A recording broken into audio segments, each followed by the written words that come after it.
What's going on, everybody? Uh, I'm not entirely sure if Flip is actually going to be here. He has been hitting a hell of a lot of weather. He had a tornado touchdown right in the town next to him, and he may not make it. He has been unable to be reached for a little while, which doesn't make me feel great. I'm hoping he's all right. I'm sure he's fine. He said it was looking like it was not going to be anywhere near him. But in the meantime, we will discuss amongst us what we're looking for in 2023, whether that be films, whether that be physical releases, whether that be Flip at some point. Just hoping that we can get the best from this and hang out tonight. So we'll treat it like a normal Tuesday. We'll see if Flip shows up and we'll call it a night then. Let's check out who we got going on in the chat. Stan, my friend, hello, welcome. I'm so glad you're here, and a happy new year to you. Hello, Cam and Dustin. What's going on, everybody? Jesse, where is everyone? Yeah, it's a little light. I get that. What's going on, Terry? Good so far. That's good. My sister's here. Hi, Courtney. Griff, what's going on, my friend? Paul, our newest patron. Hello, thank you for coming. Wave, what's going on? Sean, my friend, I hope you're doing well. I know it's been an interesting few months for you. If you need anything, please continue to message me. Hall Notes, what's going on, my bud? And then Mike, thought I would make a cameo appearance tonight. I don't even have to pay for it. That's amazing. Flip finally answered me. He's fine. Still not home, but we will carry on. So that's all right. We're gonna improv. First off, we're going to talk about the state of film for 2023 and 2022. Oh, what's going on, my friend? I'm in the car. I got my little cousin with me. There's a tornado. We're in the town over, and we're pretty safe. We all got together and went to dinner, but there's a tornado that is supposed to be coming towards my town. So I decided to not stay home. But what happens when you don't have a basement? Yeah, we don't have a basement. My mom and dad also don't have a basement. They have a crawl space. I'd much rather get sucked up by a tornado than be in someone's crawl space with rats and bugs and all that stuff. So I just want to drop in and say that I love you, Ryan. And for the last couple of years, will this be 2-year anniversary of the show? Almost. Like a couple months will be 2 full years, but this is technically episode 50 of Disc Covering Cinema. Okay, so two more episodes will be 1 year, and I just want to say I love you. I love our friendship. I love everyone watching, and I do want to say the best thing I watched this week is Burning Paradise by Vinegar Syndrome. Incredible nice. Film. I like that. I don't know. I don't want to say I don't know how to say it, but like Vinegar Syndrome chose a serious wuxia film. They didn't choose like a bad. That's a great movie. And I also want to say, you gave Ambulance 4 stars, which I absolutely agree with. Good. I'm so glad you gave it 4 stars because that movie is incredible. It really is. I mean, of course, it's cheesy. It's Michael Bay. There's some. It's a little on the nose at times, like where she's like, where he's like, tell my family I love them, and she's like, you do it yourself, and then he like picks himself up. A little cheesy, but great movie. But that horse decapitated. Oh, I thought you were talking about in Ambulance. I was like, oh, what? I was like, what? It was that helicopter scene when it drove by that farm. Oh, okay, yeah, when they were shooting out at the farm, yeah. But I got a dip because I'm driving, but I just want to say I love you. And thank you, everyone, for the stay safe wishes. Wishes, not witches. Anyways, love you guys. Bye-bye. Be safe. See you next time. All right. So Flip is obviously driving and staying away. Yes, there is. Let's see. Paul brought up there's 2 streams on YouTube. Technically, there's a whole channel for Discovering Cinema, but I always like to have more people watching. So we stream it on this channel as well. What is going on? Brian's here. What's going on, Brian? Everybody needs to check out Brian's Twitter. His entry for the Shelf Shock giveaway is fantastic. And speaking of that, this is the perfect time to say there is only 12 days left to vote in the Shelf Shock Rewind awards for 2022. But also, that means there's only 12 more days for the giveaway entry for being a part of the show, and also a $50 Grindhouse video gift card. So if you want to enter video of you or you speaking while showing a video of your collection, something like that, explaining why you like physical media, not to exceed 30 seconds. I have to make sure that I say 30 seconds. I recorded a video that's coming out tomorrow, and I was with a guest, and I screwed up and said not to exceed 30 minutes. And oh man, that would have been a big mistake. I'm glad that he caught that. Yes, lots of people excited about Burning Paradise. John says John Wayne Gacy had a crawl space. Funny thing, that's like the third time I've talked about Gacy today for some reason. Lots of people need to check on Burning Paradise because it is, from what I've seen so far, which I need to finish it, it is really damn good. Brian, he is the ambulance praiser since opening weekend, and on top of that, I watched this primarily because he has been hounding, and it was fantastic. I really hope that people are able to watch that and appreciate it for what it is, because it's pretty damn good. Sarda says, is Flip being redacted? Flip is being kept in safety this week. He'll be back next time, I promise.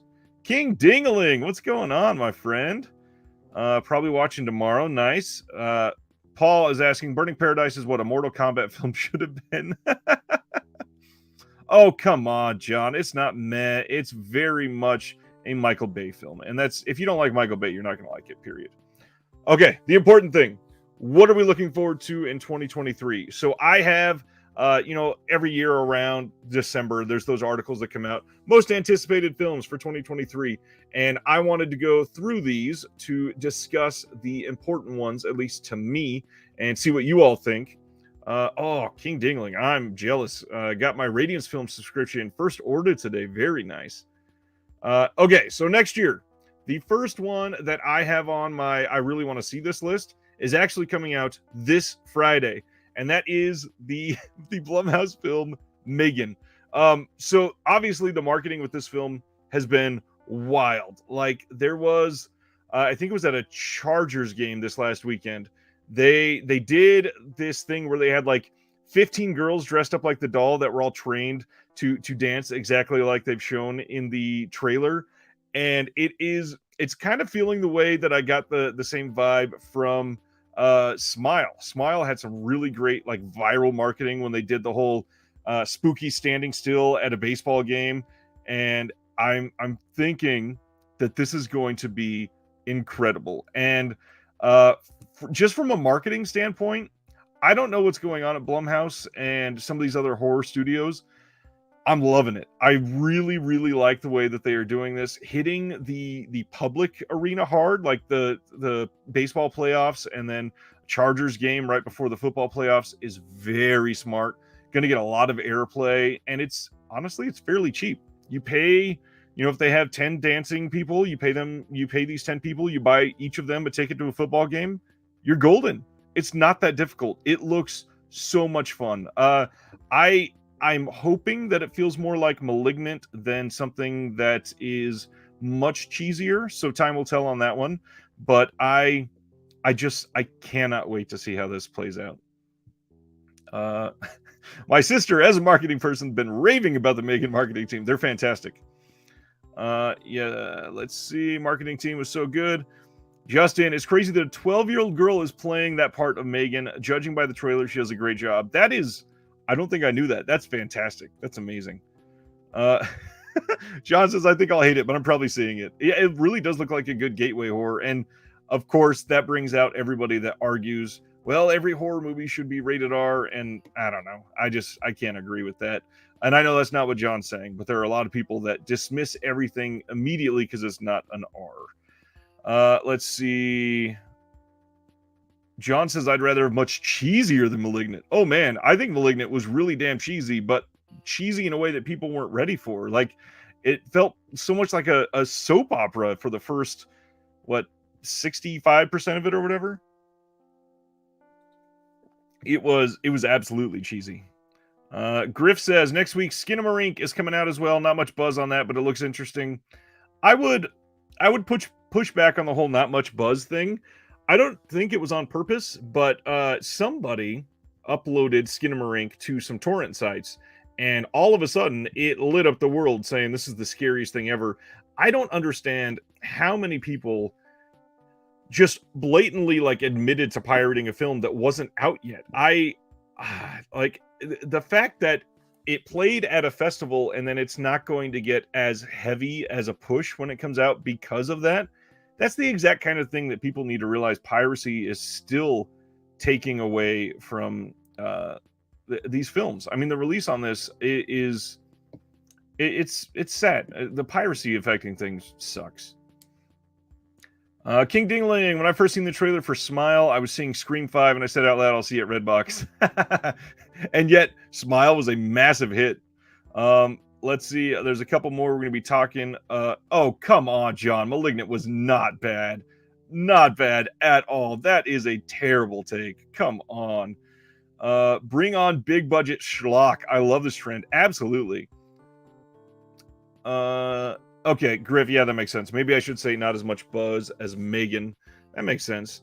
All right, next one that looks pretty damn fun for me. Got a little mention earlier from my friend John Peters, and that is Brandon Cronenberg's Infinity Pool. This one drops January 27th, and the fact that we are getting another Cronenberg film that's not David Cronenberg, and it is including Mia Goth in this, and honestly, the fact that Alexander Skarsgård is the counterpart, that is, I mean, that's just speaking to me. I don't know about everybody else. When Possessor came out, I loved Possessor. It was like the film Upgrade that Blumhouse also put out, except I truly enjoyed the more wacko parts of it. So, like Upgrade with David Cronenberg is basically what that Brandon Cronenberg film was, and I loved that.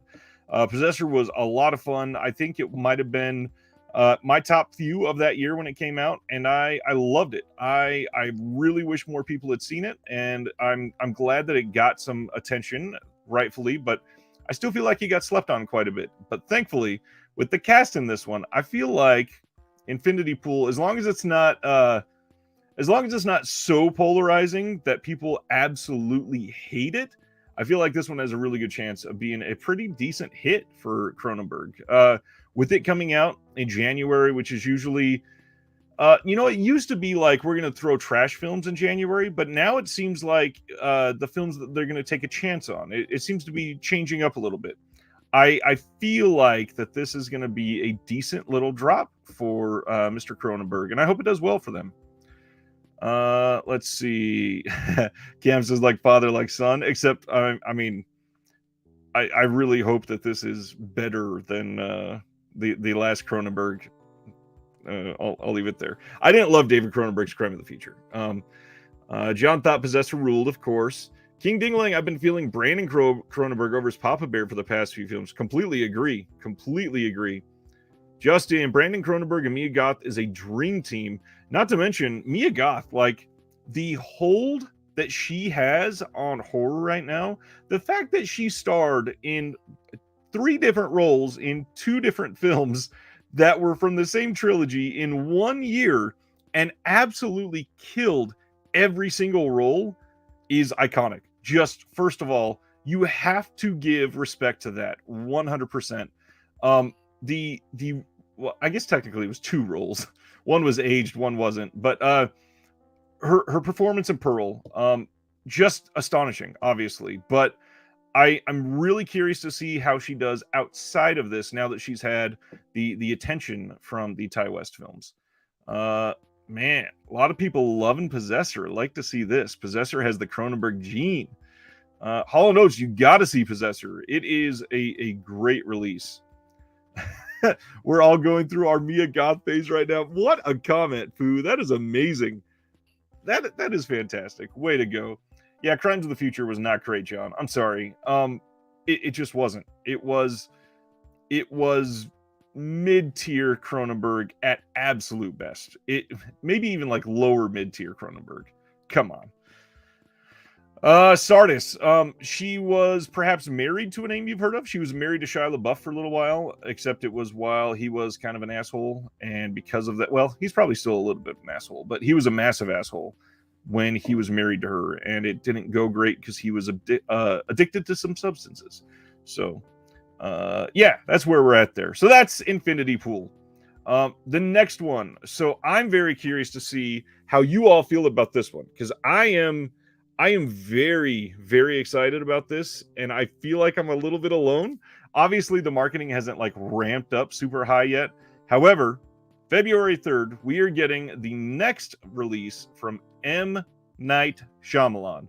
That is Knock at the Cabin, and this has an incredible cast, but really, other than Dave Bautista, which amazing. I'm so glad that Dave Bautista is getting roles like this. I am stoked because it has my man Jonathan Groff in this, who obviously iconic in Mindhunter. He's amazing in Mindhunter. But after seeing the stage version of Hamilton, he will never be anything besides the absolute king. And I cannot wait to see this film. He is an acting talent that can pull off so many things. And to be honest, like he's a pretty person, obviously, but he has such like a plain visage. He is not somebody that is like a striking figure. And I'm so stoked that he is able to take that and deliver to us this massively iconic performance, no matter what he does. I absolutely love it. Sardis, I was just letting you know who, so you could feel a little relevant. Yeah, I don't really follow the gossip either.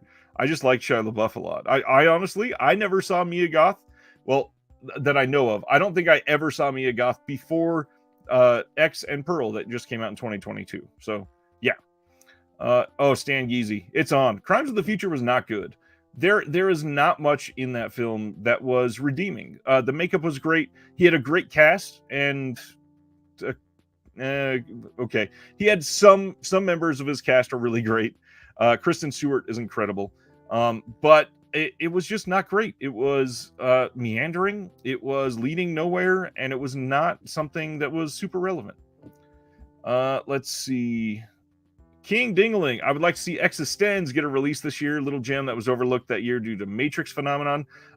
Existenz had a nice release from 101 Films, and I want I would love to see somebody put that out in the US. It is a wonderful release, a very, and I'd probably put that in the higher tier Cronenberg. It's one that I certainly really enjoy.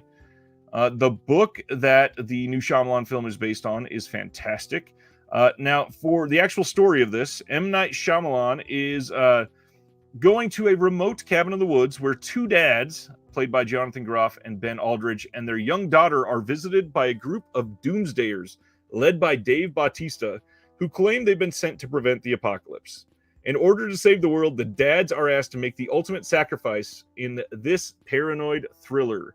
Now, obviously, M. Night Shyamalan has not had a great run, according to mainstream media, according to a lot of mainstream fans. I gotta say, I've pretty much enjoyed everything I've seen from Shyamalan. There's one or two I haven't seen. I haven't seen Old yet, which Sean was just knocking on. I never remember. There's one of the other big ones that came out in the like Lady in the Water time period. I can't remember which one it was. I missed one of those. And because of that, I don't remember which title it's associated with offhand. But everything else, I've actually liked quite a bit. Obviously, The Sixth Sense, for when it came out, was incredible. Signs may be a masterpiece, and it is likely his best film. The Happening, I actually didn't hate. The explanation of the end, absolutely stupid, completely agree. However, I think if you understand the cheesiness of the rest of the film and the dialogue being a little weird, it's a lot of fun to watch. The ending sucked. I will absolutely say on record that I agree with that. But there are other things like the Cam says The Visit was good. The Visit was great. Very, very, very underrated. I think that there is. Oh gosh, I never saw The Last Airbender either. I'm not really counting that. Oh, that's what I totally forgot to mention. The East Rail 118 is that? I think that's the number. The East Rail trilogy, Unbreakable, Sixth Sense, and or not Unbreakable, Sixth Sense, Unbreakable, Split, and Glass. So I genuinely liked Unbreakable a huge amount. I think it's an incredible film, very tense, very well acted. Bruce Willis. Do I want to say this live on stream? It might be Bruce Willis's best acting in any of the films that he's been in. And then on the sequel that we didn't know that was going to be a sequel, Split, James McAvoy. Like, that movie is incredible because of him. He plays so many characters. Love the tie-in at the end to bring it in. And then Glass. I didn't love the whole like world building aspect at the end. However, the first like 80% of that movie is actually really fun. So I've liked all three of them for sure. Let's see. King Dingling, the movie I wasn't feeling that was getting a ton of praise from was Licorice Pizza. Beautifully shot, but muddy to watch. I gotta be honest, I am behind on Licorice Pizza. I've not seen it yet. I was in California when it was getting all of the focus and attention, and then it just passed me by, and I'm planning on watching it soon for sure. Paul says Lady in the Water might be the worst movie I've ever seen in the theater. Oh, man. It was great talking to you last week. Nice. Thank you. Let's see what else is going on. Glass was ass because it gave a build-up and provided nothing. Well, I think it gave a build-up and provided something that just plain wasn't great and didn't fit with the rest of the story.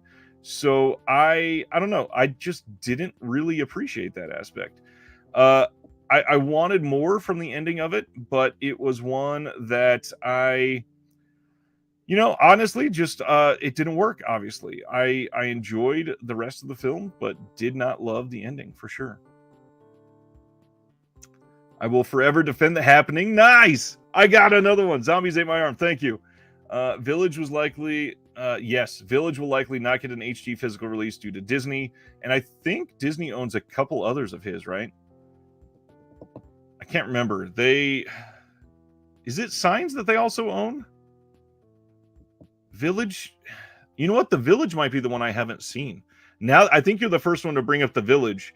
And now that I hear that name, I think that's the other one that I haven't seen. Is The Village great? Is that something that is underrated and I should be seeking out to see nowadays? If I like M. Night Shyamalan, usually. Here's my thing with M. Night Shyamalan. I should probably go to the next film, or otherwise this is going to be a 3-hour stream.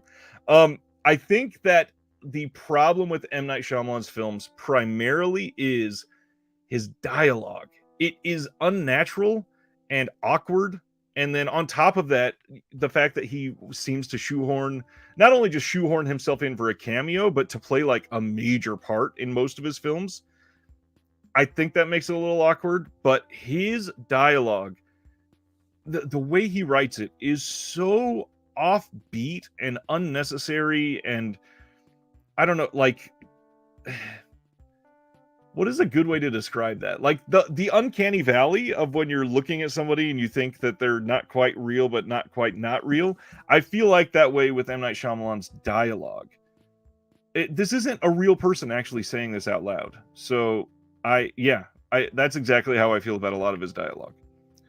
Garrett, what's going on, my friend? Village is top 3 for Justin. Wow, I should probably seek it out. Yeah, that's the one. Steven, you probably weren't here yet. By the way, welcome, Steven. Hello. I've not seen The Last Airbender, and I do not want to see it. M. Night fans should call themselves the Village people. That's a pretty good one. Or if you saw Signs, you could say they're Asa based. That didn't work that well. Surrealism dialogue. There you go, kind of. And a lot of his stories, that doesn't make any sense. To have surreal dialogue, you need more of a surreal... Like, I don't know, if these are meant to be humans, it can't be surreal. It doesn't make a whole lot of sense. The next one that I am looking forward to, quite a bit, and I'm going to try to stifle some of my expectations here, primarily because the trailer looks incredible, but I don't know. Obviously, we'll talk about it, but I think it's February 24th. Yeah, February 24th. We are getting Cocaine Bear. Now, did anybody watch the trailer for Cocaine Bear and go, you know what? That's a movie I don't want to see, because I don't think somebody that could do that and have that situation exist. The trailer looked incredible. It's a bear that does a whole bunch of cocaine and goes on a rampage. I mean, how does that not sound infinitely watchable? I absolutely have to see that movie. Elizabeth Banks directing. I heard she's kind of awful to work with, which makes me worried about it. For the situation that people put themselves in. However, it looks kind of amazing. It looks like a perfect party film. It looks like one that will be incredible to see in a theater. Absolutely want to see this go hog wild with the gore. Want to see it go crazy with the situation. I'm like dying of thirst. I want to see it go crazy with the situation where that bear is very clearly actually doing cocaine. Like, I know we saw just a little bit of it, but oh my God, I want to see it go crazy.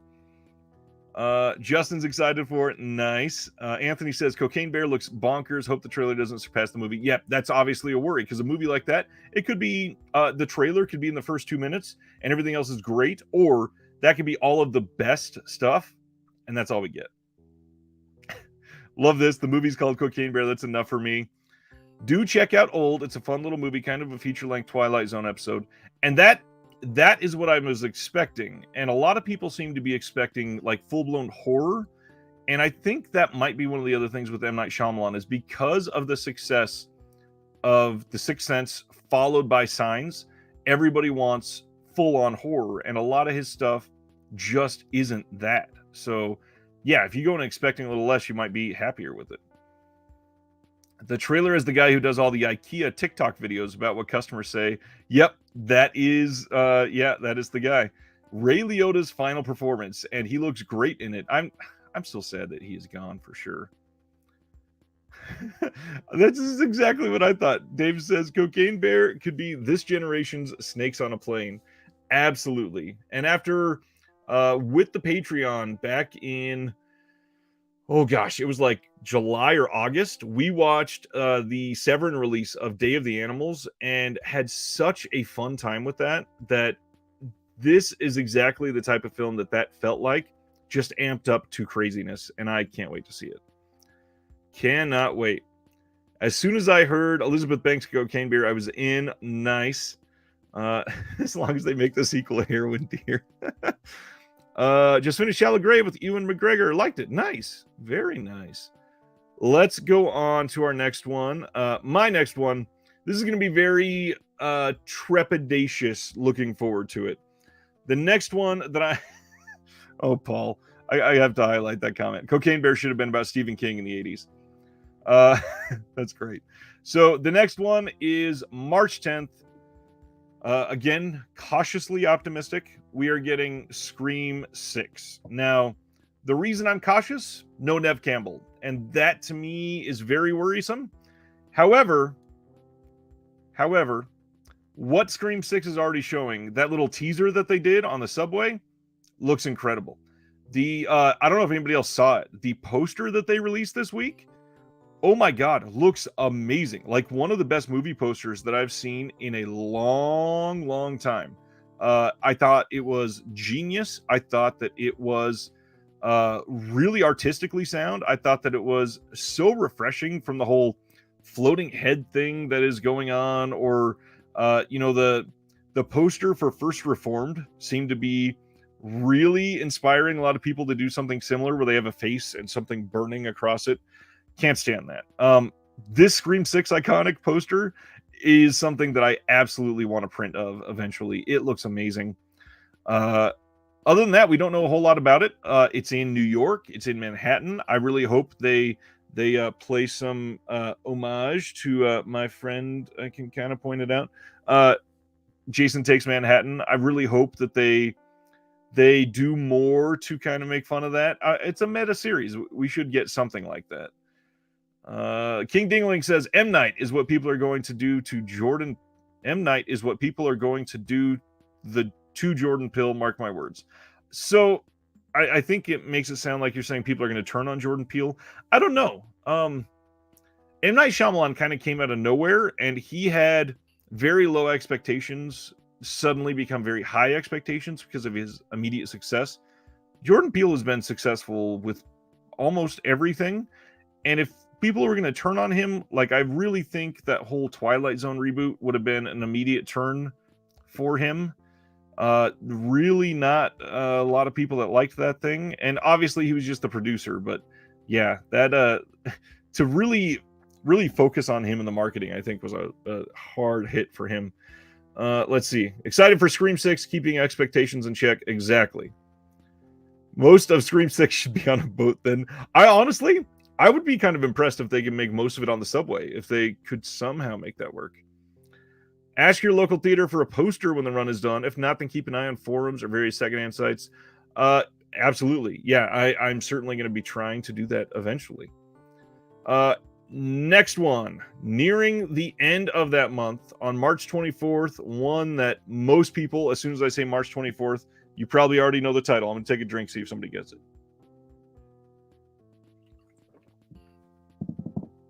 March 24th, John Wick 4.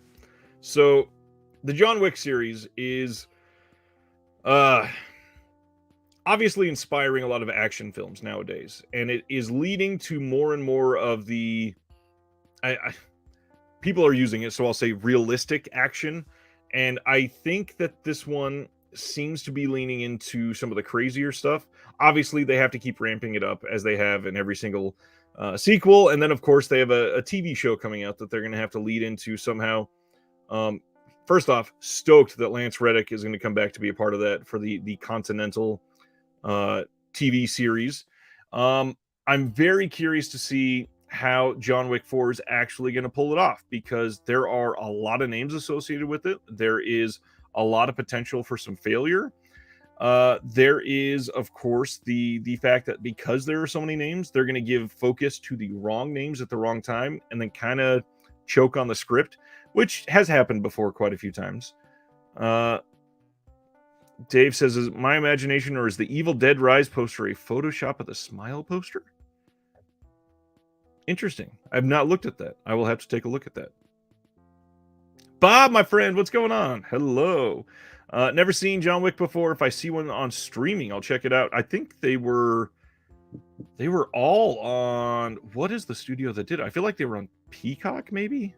Or it might have been HBO Max. I'm not sure. John Wick 4 is one of my most anticipated of the year, but I have a feeling I may end up disappointed. Where can they go after part 3? Absolutely. Looking forward to John Wick 4, says Dave. Come, it is time to keep your appointment with the Wicker Man. I love the Wicker Man. Did I miss it? No, it is in the next month. Yeah, we were about to talk about that other one. So the next one that I'm, again, cautiously optimistic about, and I'm not going to spend a lot of time on this one because it's a little silly, but April 7th, we are getting the Super Mario Brothers movie. And I hated the trailer at first, and now I kind of love it, and I'm very stoked to see it. I think that Jack Black might be one of, first off, the most kind people in the world, but second off, the best casting choice for Bowser that they ever could have made. And now I really, really want to see this film. I think that the look that they pulled off on this is way better than I expected, and something that could actually kind of light some things on fire for them. I think that they are going to see a pretty huge hit on their hands with that one.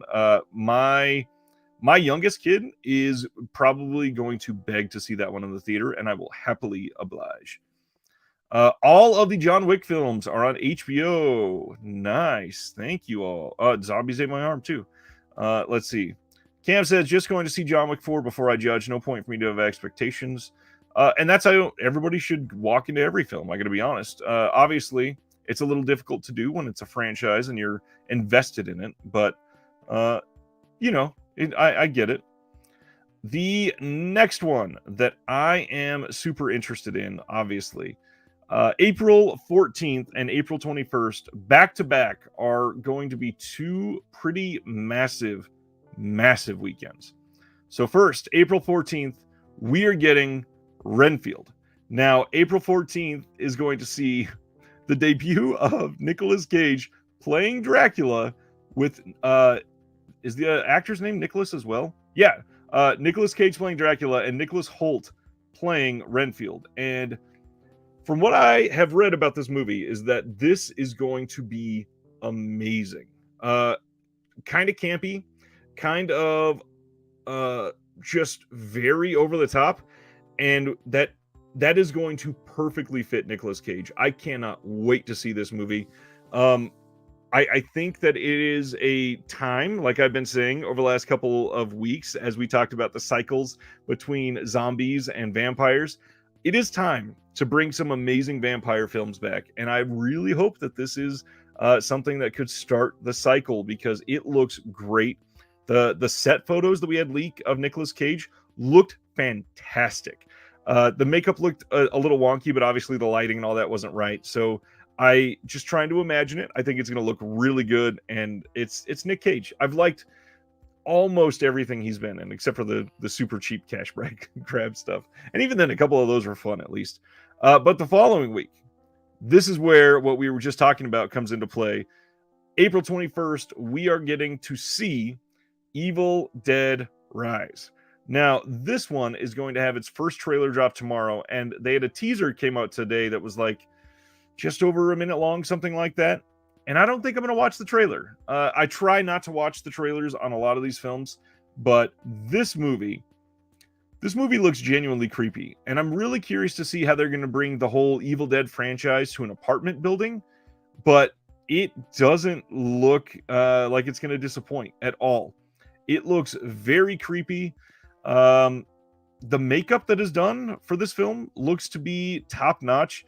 Sam Raimi and Bruce Campbell both had a hand in this film, producing wise, and probably a little more than that, obviously.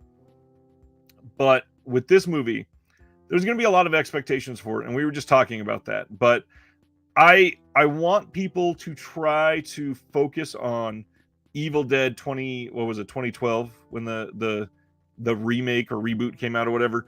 That movie, in my opinion, and I've said this on the channel before, and so people got pissed, so I'm going to do it again.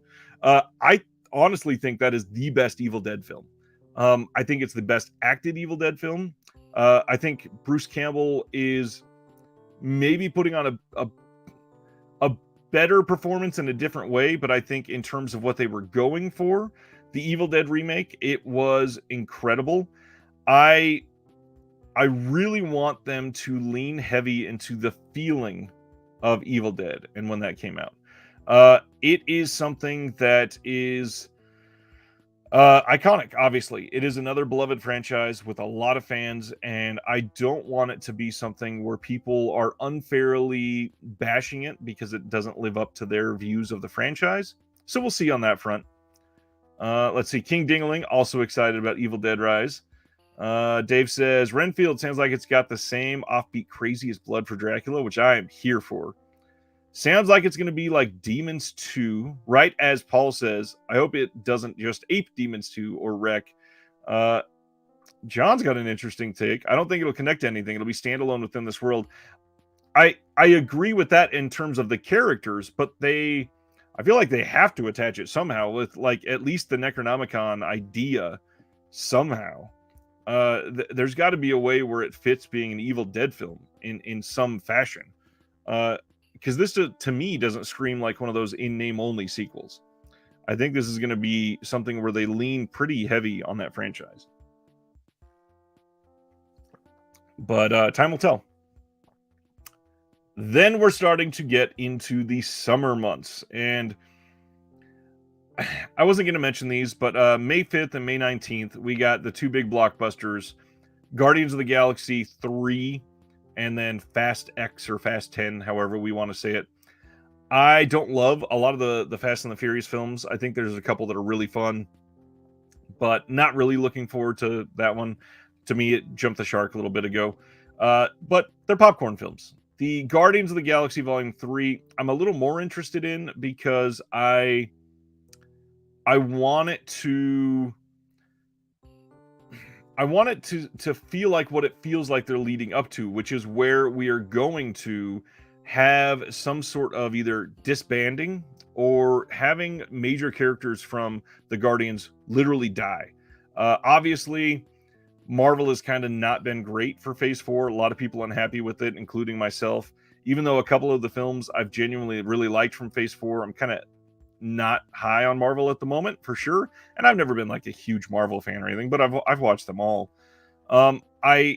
I'm cautiously optimistic, like I said, because obviously this is the last James Gunn Guardians film, and I'm curious to see what they can pull off. And I just hope that it feels like an ending of sorts, which means some death or some disbanding or absorbed into another part of the MCU in some way. To be quite honest, I'm just tired of the multiverse shit. Like, I really wish we would lose that. It is so played out at this point, and when the best multiverse film from the last 2.5 years is a film about taxes, it's really difficult to leave everything that you're doing at the door and hanging your hat on a multiverse film after Everything Everywhere All at Once. I don't understand it, and I really hope that we get away from that aspect. Let's see. Jason says Evil Dead 2013 was amazing. Actually takes place later in the timeline from Evil Dead franchise. Isn't a remake, which is said a lot. Right, and it depends. I just wanted to connect with everybody because some people call it a remake, some a reboot. Obviously, it's just sort of attached in a later story, but in my opinion, genuinely, I think it's the best of them.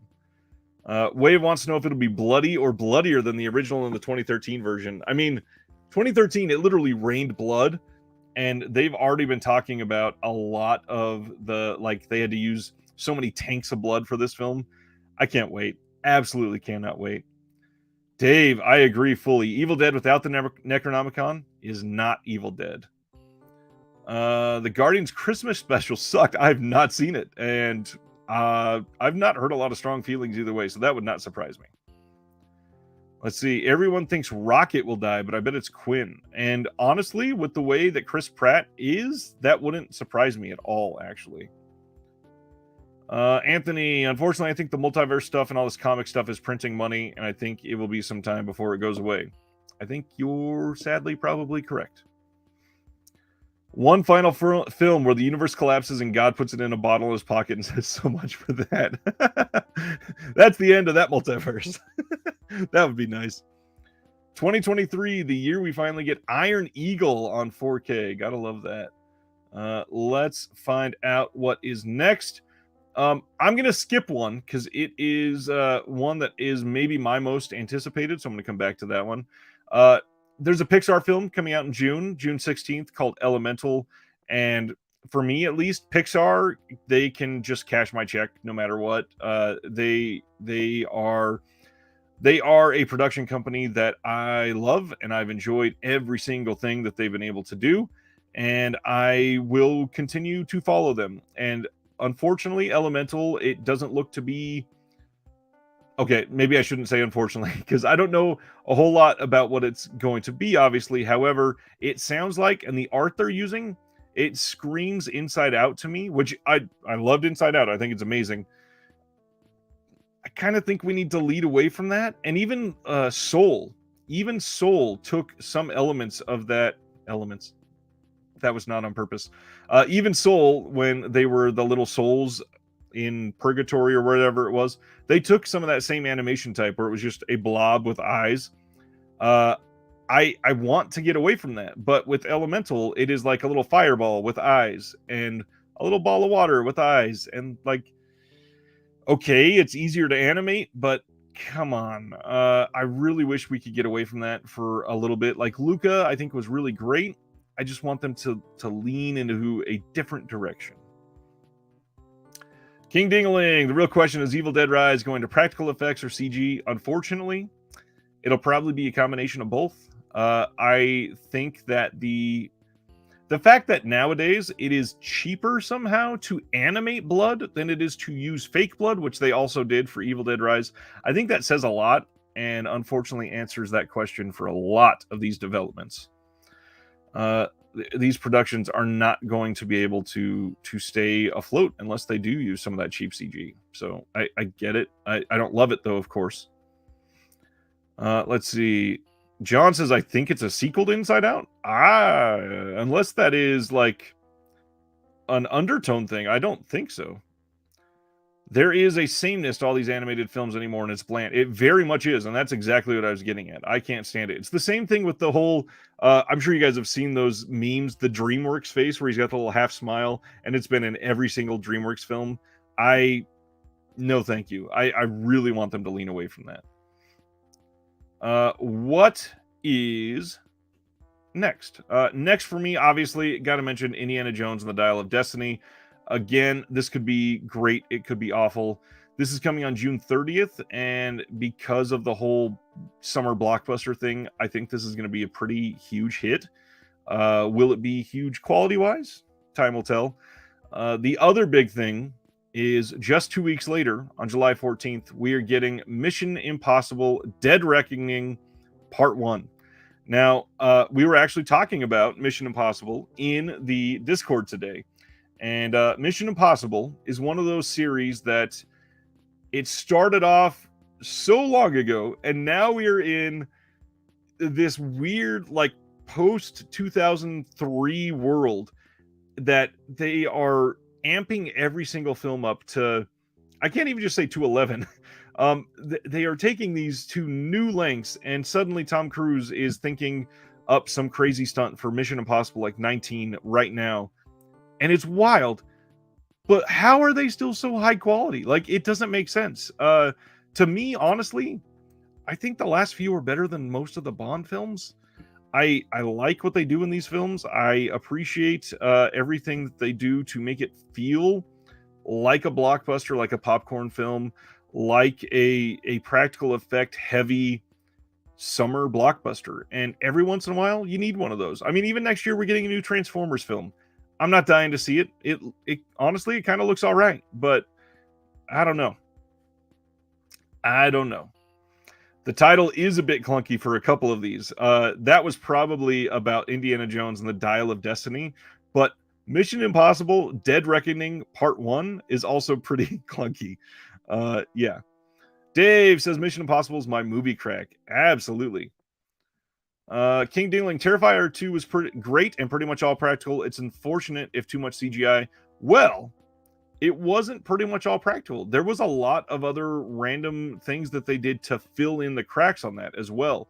A lot of Terrifier 2 was practical. Like, absolutely most of it was. But there is still, like, on a lot of these films, there's random, like, green screening of scenery and stuff like that in a lot of scenes. And that stuff makes sense. But you know, the CG blood has never worked on me, and I really hope we stay away from that.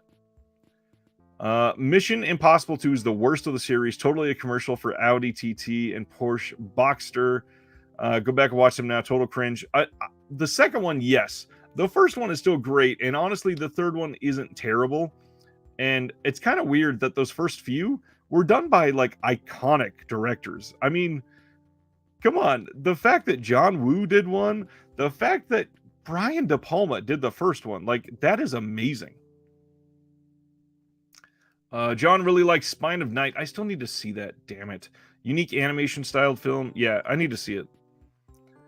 Cheap CGI is getting so good that blending it with practical can be seamless. Blood is the exception. I would say almost anything liquid. But even then, that's going to get better and better as time goes on, hopefully. The hard part will they be able to dedicate enough time to get it done? Some of these animation teams are literally finishing up their portion of the film like 2 weeks before it's delivered, which is absolutely crazy. They used face mapping on the decapitated heads in Terrifier 2 for a more realistic look. Absolutely. There you go. Love the first movie, but I'm just not into Cruise as an actor. And I get that because honestly, Cruise is one of those people when I'm watching him, it's just like Tom Hanks. It's just Tom Cruise. Tom Cruise doing something wild. If If I'm watching a Tom Hanks film, it's just Tom Hanks acting. It is difficult. I agree. Mission Impossible, De Palma, John Woo, J.J. Abrams. 100%. Yeah, so wild that we got those back to back. Okay, so maybe the biggest day of the year, movie-wise, next year. July 21st. I still can't believe that both of these films are coming out together.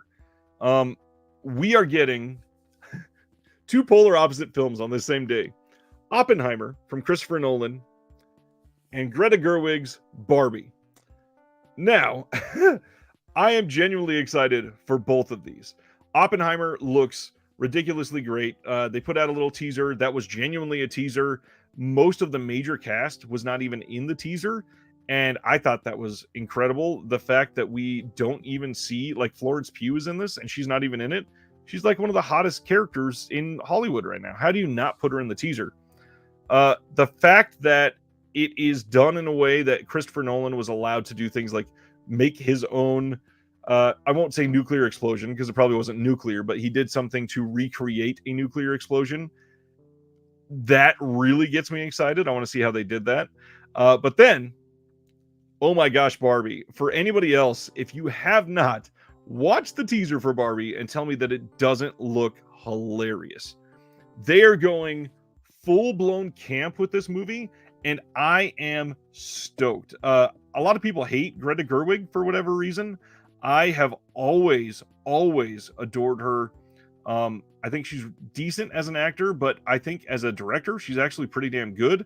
And I really think that this one is going to be huge. Obviously, it'll probably be a massive box office hit, but as for quality, I think she's genuinely going to pull this one off. And with that cast, how do you not?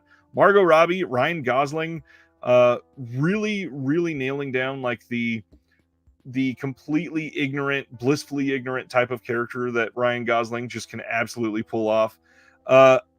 I'm stoked. The neon rollerblades, everything, it looks amazing. Genuinely cannot wait to see both of these. Oppenheimer looks incredible. Agreed. I'm really stoked to hear the entire score for Oppenheimer. That sounds amazing. Terry says, I'm really hoping I can pull off doing a double feature of Oppenheimer and Barbie. Amazing. The Barbie 2001 Space Odyssey tribute sold me on it, of course. Did anyone see the release for Dawn of the Dead 78 in 3D back in October? A lot of people did. Was wondering what Rubenstein is going to do with this for a physical media release.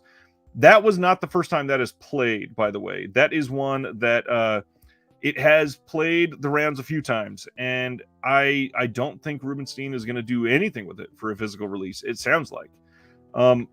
It's infuriating that it's not going to come out, but that is Rubenstein for you. I don't understand why we are in a situation where a single person can greedily hold a movie hostage from, I was going to say humanity, but really I guess it's just a region of humanity, because we do have a release in the UK from it, and I'm glad that we have access to global items and we can get it. But come on, like, George A. Romero deserves to have that sort of a legacy live on in a great release in his home country. Come on. All right, Oppenheimer and Barbie blowing away the competition. There is another Marvel film on July 28th, The Marvels. I didn't hate the Captain Marvel film as much as a lot of people. The next Marvel phase is just not exciting for me yet. I want to see a better Marvel film before I start to get excited. So time will tell. I didn't even mention the first one. We have an Ant-Man film coming out in just 2.5 months or whatever.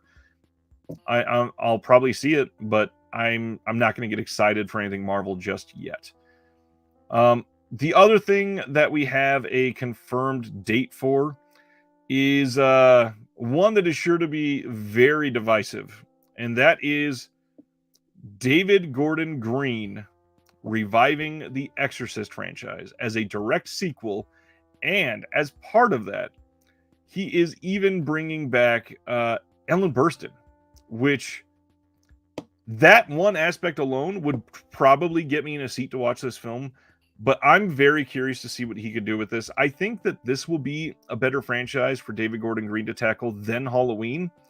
Obviously, they're both iconic. Obviously, they both are attached to a fan base, but I feel like the Exorcist fan base is used to some not great sequels already, which the Halloween fan base somehow embraced all of the terrible sequels, and they think that they're amazing. So it seems like the Michael Myers fans are more eager to give negative feedback. I honestly think he could genuinely kill a good Exorcist reboot. So we'll see.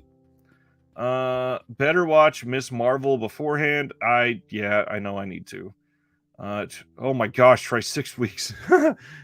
That's way earlier than I was ready for. Ouch. Wave, I watched Interstellar and Dunkirk on IMAX. So nice. They were life-changing. Hopefully he can bring it back again for Oppenheimer. They didn't do 70 mil for Tenet. I got to see a really nice showing. It wasn't 70 millimeter, but I got to see a really great showing of Dunkirk, and honestly, it was a wonderful experience, and one that I can't believe that I missed Tenet in theaters. I'm really sad for that, but Dunkirk, oh my gosh, the sound in that film in a theater was mind blowing. It was genuinely that good. Cam's current Marvel face is like bullshit Budweiser. Love it. Not a fan of his Halloween films, but I'll give it a shot, says Stan. I actually liked at least 1.5 of his Halloween films, and the other 1.5 are not terrible. One person with too much power for one film. Please see example Michael Mann's The Keep. I get that. Ellen Burstyn said she's old in Requiem for a Dream. Justin, I'm more curious than excited about Exorcist. There's more room for experimentation than Halloween. That is what gets me excited. Halloween, there was too much of a formula that he already had to follow. That made it nearly impossible to succeed. Sardis watched Tenet for the first time last weekend. 3 in the morning and stoned to the bone. Couldn't follow it at all. Need to watch it straight. Like I liked what I saw. Yeah, that doesn't seem like a good stone film to watch. Stan saw Tenet at the drive-in because of the pandemic. Oh my gosh. The sound in that film already being bad, that sounds like a not great experience at all. Okay, so that one is October 13th. Dune Part 2 is coming November 3rd, and I'm going to be on a lonely island here. Just by saying this, I'm sorry in advance.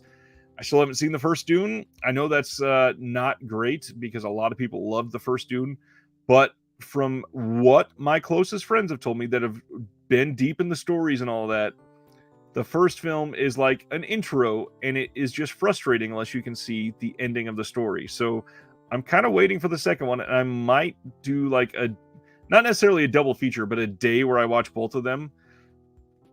I feel like that's the best way to go about this. I don't know. I could just be an idiot.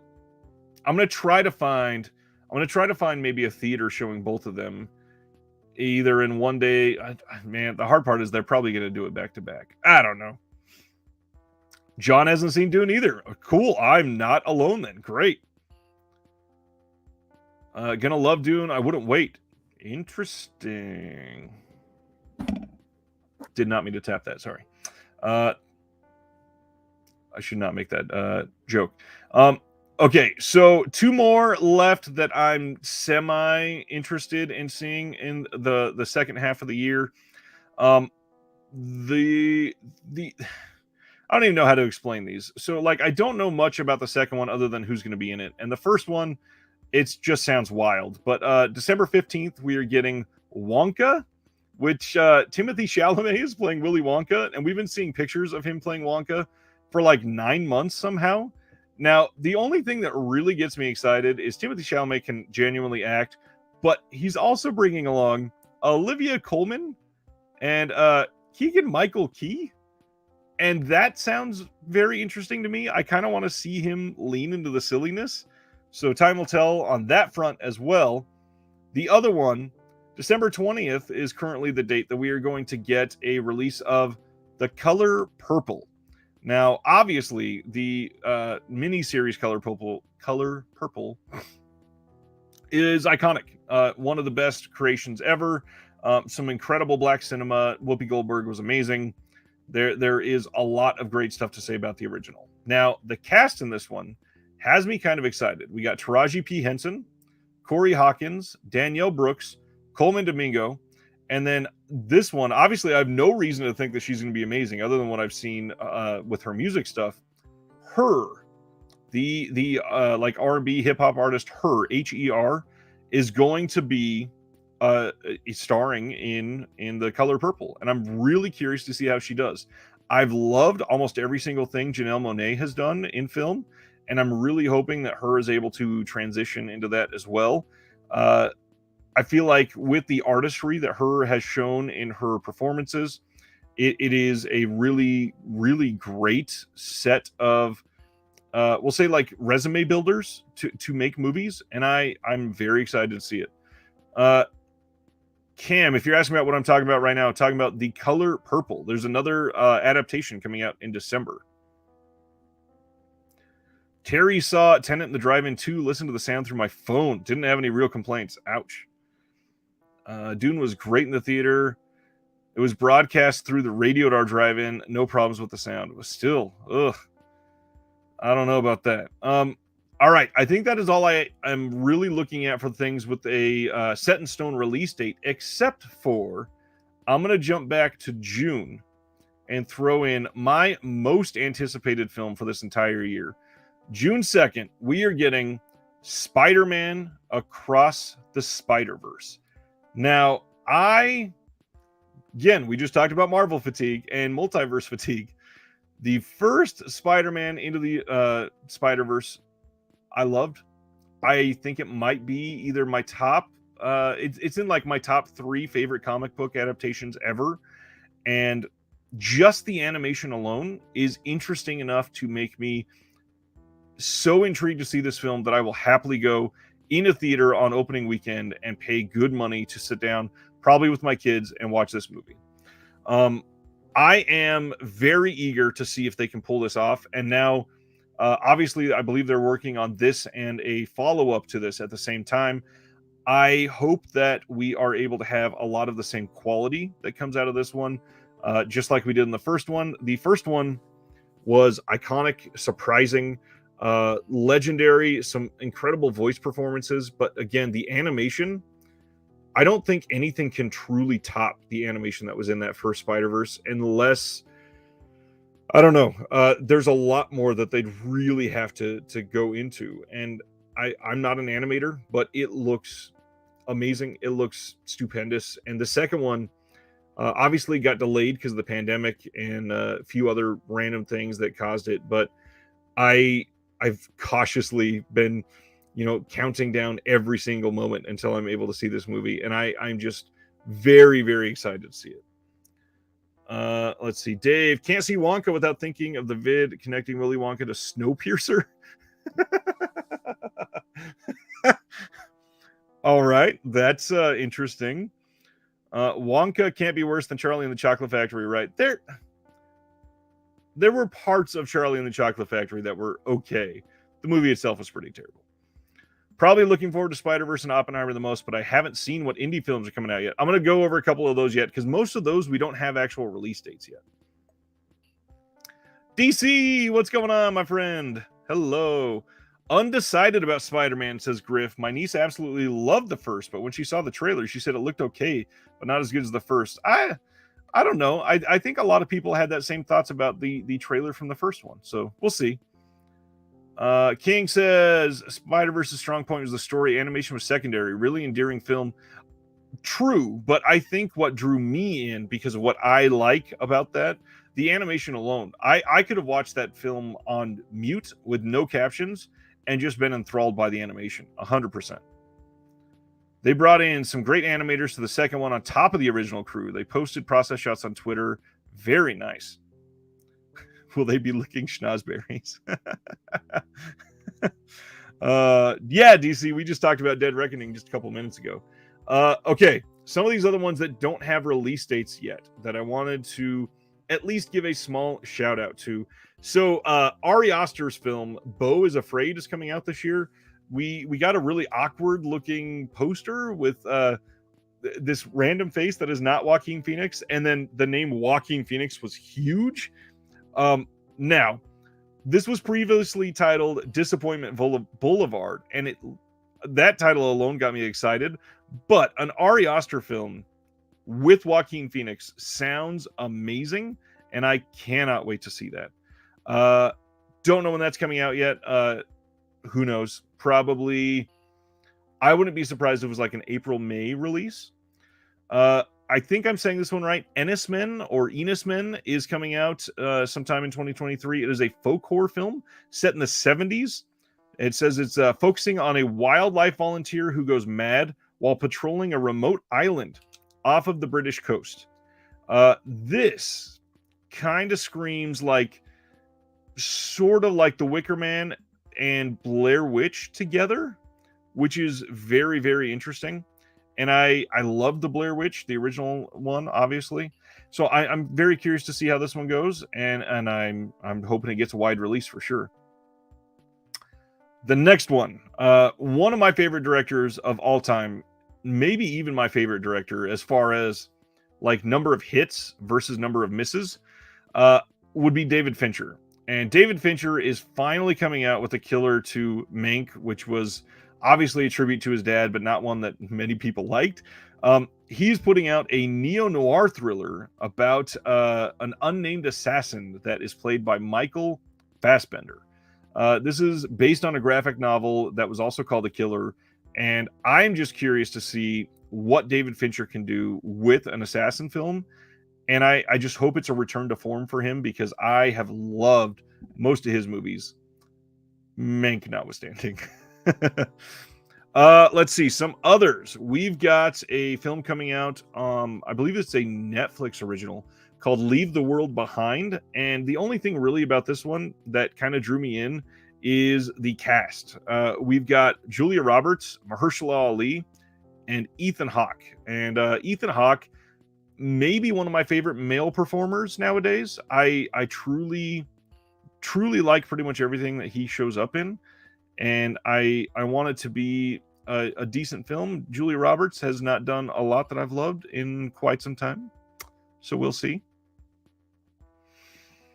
I don't know that they've confirmed this is coming in 2023, but I think we can kind of assume that Maxine, the third in the Ty West triple feature, is going to be coming out in 2023. And again, everybody's going through their Mia Goth phase, and I cannot wait to see this. Very curious to see what tone this third one is going to hold. I kind of think that they are going to lean into a little more of the craziness of X with the like playfulness of Pearl built into it. And I am very, very excited to see how they pull that off. Nerd says, Maxine, hands off. Oh gosh, a new Before film from Hawk and Company would be incredible. That's for sure. Let's see. There is another film coming out that's one of Cam's favorites. This is another A24 film called Showing Up, and this just came out as a trailer from A24 recently. No release date for it, but it is directed by Kelly Reichardt, and she is for me very hit or miss. I've liked a couple of her films a lot, and then just been very bored by a couple others. But this brings back Michelle Williams to work with Kelly Reichardt, and Michelle Williams, easily one of the best actresses of our generation. She is incredible. I can't really say anything bad about Michelle Williams, but this film, I won't say that I'm like very excited for, but I'm eager to see what people say about it and see if it's one that I'm going to watch. It is one that it will probably get a reaction sort of like some of the smaller indies that came out this year, and just continue in that same vein. So yeah, we'll see. Let's see any more comments before I call it a night. DC, I hope Maxine goes full 80s slasher sexploitation with a twist. I mean, it's Ty West. It has to. Yes. See, Justin loved First Cow. I thought First Cow was incredible. Certain Women was also very good. That's the other one with Michelle Williams, but I'm not sure. I'm again a little hit or miss with Kelly Reichardt. They could end the trilogy off well with this one, that we can get the $150 4K set from A24. I know they're waiting to do it. Well, I mean, we've gotten have a good night, Cam. See ya. We've gotten some decent sets that are 2 films, and they're not like exorbitantly priced from A24. Even the what was the most recent 4K? Was it the Green Knight, right? I think that one, the 4K was like $38, and that's a lot, but it's not crazy. I could see them doing one of their books with all 3 of them, have it be like 75 for them all being 4K, which is a lot, but considering that 2 of the films have already been released, I think that would be a fair price. Skolder, what's going on? Just as I'm about to be wrapping up. King Dingling says, rumor is Ty West trilogy is coming to the A24 site. Box set along the lines of how they put together Midsummer and Last Black Man in San Francisco. Yes, that is completely expected. DC has A24 put special features on their stuff. Yes, on every single release except for Midsummer. That first Midsummer, it was you put in the disc. There's not even a menu. It's just, do you want subtitles? Yes, no, and then the movie plays. That was it. Everything else that they put on there has at least some sort of special features on the disc.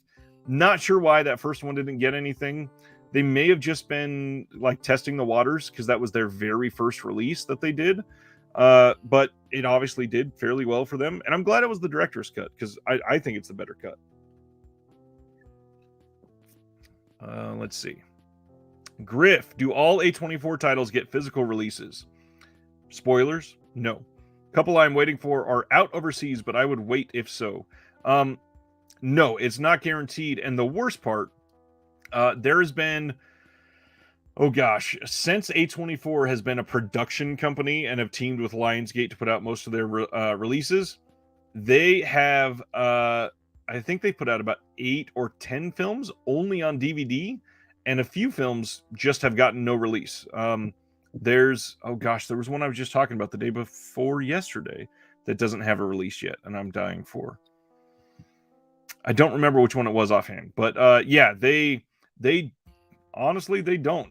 They put out the ones that they think will do at least semi well on physical media, and so far they've been accurate. However, there was that film with Chance the Rapper that was supposedly not very good. I think it was called Slice, and they didn't put that out at all. I think it might have gotten a DVD, but that was it, and it got like no fanfare. So very curious why they're making choices like that, because something with Chance the Rapper, you think it would sell well.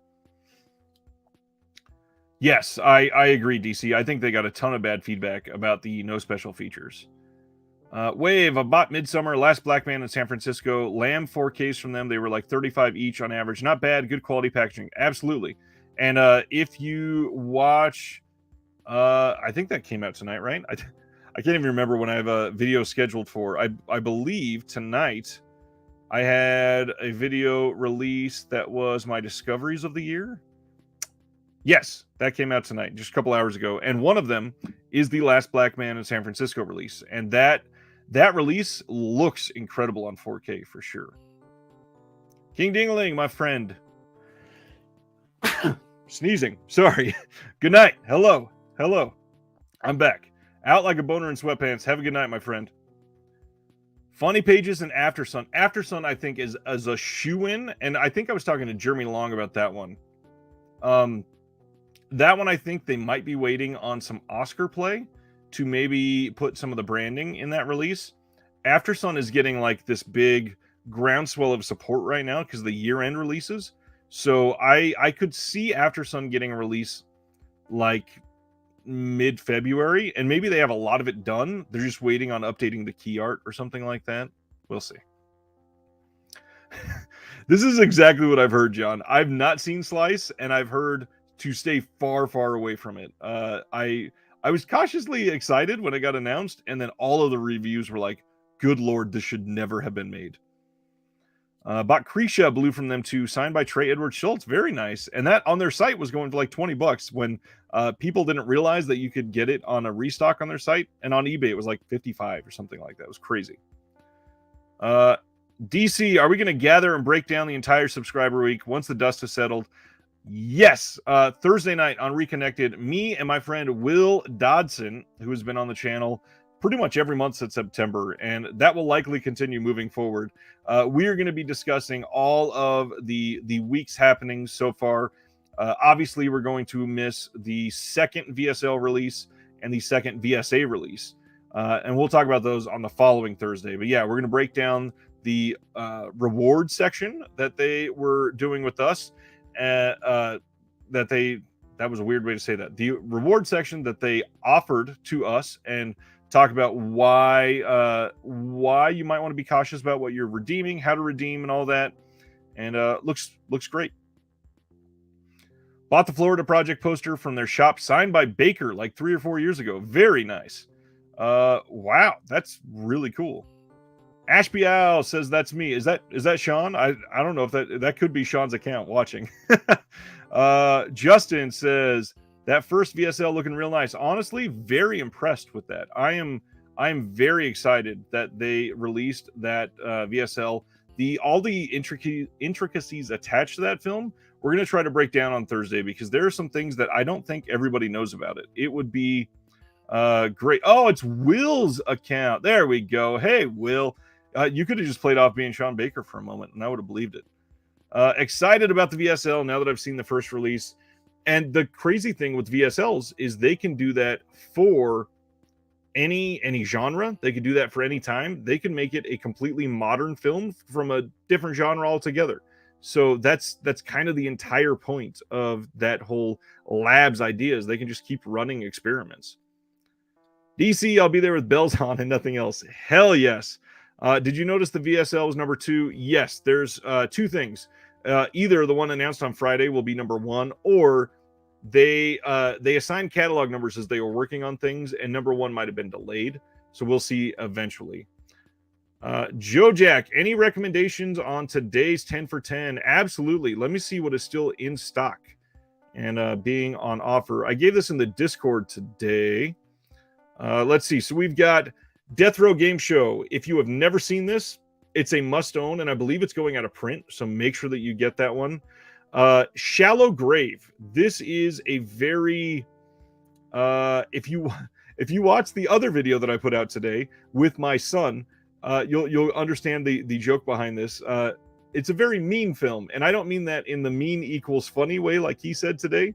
Shallow Grave is kind of sadistic, and I think it's absolutely worth the watch. The other one that I will throw out there as my only other must buy would be Blood on Her Name by Yellowveil. I think that is maybe the best release that is up for offer today. It is a very like modern neo-noir ish thriller, and I really enjoyed it. I have a review for that up on the channel if you want to give it a watch. But other than those, if you're into the VSP title, The Scary of 61st, it's not for me. However, it's a really great, it's a really well-made film. And for the people that fit the demographic, I'm sure they love it. I am really, really not into that demographic, so I didn't like it very much. I did like the features, however, and I think at $10, you pretty much should jump on it, because it's none of these titles will ever be cheaper than $10 unless you're buying them used. So if any of them even come close to intriguing you, it is time to buy them. Griff says the 10 for 10 has been insane. We still have 40 more titles, and I know people that have bought like 5 every day, which is crazy. Let's see. Justin agrees. Grab Blood on Her Name for sure. VSL is treading close to Criterion. Very intrigued. Honestly, I agree. Is Blood on Her Name rewatchable? Heard it was solid, but don't know if I need to own it. You know, that is a good question. I've not rewatched it, so I can't guarantee that it is. I could see it being rewatchable, just especially showing other people. It's a good movie. It's a really well written story. I would enjoy it. I think that you would. I don't know. I also don't remember there being an absolute ton of extra features on it. Let me see what it says listed here. See if I can spark my memory. There's a commentary. Oh, there's 2 commentaries plus the Okay, yeah, I remember a couple of these. So, yeah, there is an essay by senior critic Walter Cha, 2 commentaries on it, a proof of concept, and then cast and crew and conversation. I remember that being pretty short, but the film itself, combined with all of that, is great, really great. Yes, Justin, getting a hard box package for $10 is a pretty cool deal, even if the movie wasn't super great. And again, the extras on the Scary of 61st is absolutely worth it. Travis says, I gotta say, I'm not the demographic either. I'm a 37-year-old father, but I thought Scary of 61st was great. There you go. Sad to hear that VS will never do the 10 for 10 again, because it'd be a great way to unload extra surplus at the beginning of each year, especially with getting more and more titles. True, I understand that, but obviously $10 is very cheap. I mean, the Scary of 61st was like $28, $32 upon release. So even on sale, it's probably a $20 title, which selling that for half of that is losing them a lot of money. I get it. Buy once, and each following order for the rest of the week, you can add orders from the $10 sale onto your order list for free. At the end, they combine them all. Just click add to existing order. I mean, I don't understand how more companies are not jumping on that. That one, I don't really want to call it innovative, because I know that they didn't invent it, but using that for physical media sales is the best thing that Vinegar Syndrome does. I understand that that makes people just way go overboard in different ways that they never would have if they couldn't do that. Absolutely a great deal. Hoping they do the 10 for 10, maybe at least once per sub week year. I feel like it's bringing the most interest to their week. Well, the first couple days, some people were getting a couple of the titles for $3.57. I think that got a lot of interest for the first couple days for sure. So we'll see. They did say, I think Justin and Ryan at Vinegar Syndrome have both said this is the only time it's ever going to happen, but that doesn't mean that they can't make it $11 next year. That doesn't mean that they can't do 5 titles for $10 next year. All they can't do, if they say that and stick to their words, is they can't do 10 for 10. So I get it. It's so smart, because now I'm buying a movie a day for $10 and not paying more for shipping. It's great. All right, my friends. I think that's it. I hope that you have enjoyed this thoroughly. I know I have. Look at that. Midlife Media got Alien from LA for $3.57. How do you not just look at that and go, God damn it, that's amazing. Just absolutely incredible. A couple of those errors were crazy. This has been great. I wanted to highlight a couple more things coming up on the channel before we head out for the night. Tomorrow, I have a really awesome conversation being posted with my friend in the chat that was just mentioning himself being here. Will and I had a long conversation about the state of the hobby, the state of physical media for 2022, and we hit some hard truths in it, and I'm really curious to see how people respond to that one. I've got my list of favorite films from 2022 still coming out, and then I am heading into next week. Next week is going to be the one that I have been leading into for a couple of months. For those of you that like the psychology of film, next week is all focusing on the either psychological aspects of film or tangentially related psychological aspects of film. I've got 3 very different themed videos that are long conversations with friends coming out next week, and they are I hate to like make it sound like I'm bragging, but they're kind of amazing. All 3 of them are special and different, and just a really interesting experiment for the channel. And I'm curious next week, if you watch those, please, even if you don't normally leave a comment, please leave a comment. Let me know what you think, because they are very out of the ordinary for this channel. And then after next week, I'm coming back with some long interviews. I've got multiple interviews already recorded, ready to go on the channel. I've got one that is going to make a lot of people happy. That is really fun. And yeah, it's going to be a great couple of months for the channel. In the meantime, I hope that you've enjoyed this, and I hope that you are inviting more friends to the channel. If you're interested, we always have the Patreon link below. Our Discord is amazing. We've added multiple new friends in there over the last week, and to see the community grow is just heartwarming, because everybody gets welcomed in immediately, And the way that we are embracing these people in the Discord and just spurring immediate conversations about everything from what's been big this week. Brian De Palma, wrestling, and how A24 films lie in their trailers, and Cam is never going to watch another one in the theater. It is so worth it to be in the Discord. If you're interested, please join. After all of that, like I always say, from one collector to all of you, please have a good night. Be safe. I appreciate you hanging out this week. We'll see you on Thursday for Reconnected.